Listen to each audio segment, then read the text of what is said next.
বাবুরাম সাপুরে কোথা যাস বাপুরে, আয় বাবা দেখে যা, দুটো সাপ রেখে যা। যেই চোখ নেই, শিং নেই, নখ নেই, ছোটে নাকি হাঁটে না, কাউকে যে কাটে না, করে না কো ফুসফাস, মারে না কো ঢুস, নেই কোনো উৎপাত, খায় শুধু দুধ ভাত। সেই সাপ জ্যান্ত, গোটা দুই আন্ত, তেরে মেরে ডান্ডা করে দিই ঠান্ডা। কি কিউট না বেবিটা। এটা হচ্ছে আমার শানু, অনেক বড় হয়ে গেছে। তো বাবার বাড়ি যখন গেছিলাম সেই দিনটা আমার শানুর সাথেই কাটিয়েছিলাম, দিনটা নয় সন্ধ্যাবেলাটা বলা চলে।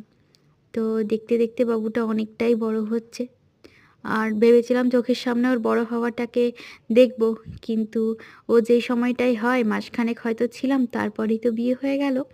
সেই জন্য আর চোখের সামনে ওর বেড়ে হওয়াটা দেখতে পাচ্ছি না, কিন্তু হলে হবে কি, আজ মুঠোফোনের যুগে ছোট্টটাকে আমি চোখের সামনেই দেখতে পাচ্ছি না হয়তো, কিন্তু ফোনের মাধ্যমে নিশ্চয়ই দেখতে পাচ্ছি।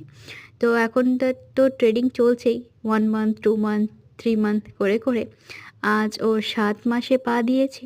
তো বিকেলবেলা নিয়ে এসেছি আর ওকে বিস্কিটও খাওয়াচ্ছি, দেখছি কুটুর কুটুর করে বিস্কিটগুলোও চেবাচ্ছে, হয়তো দাঁত হয়নি কিন্তু মাড়ি দিয়ে ভালোই চেবাচ্ছে।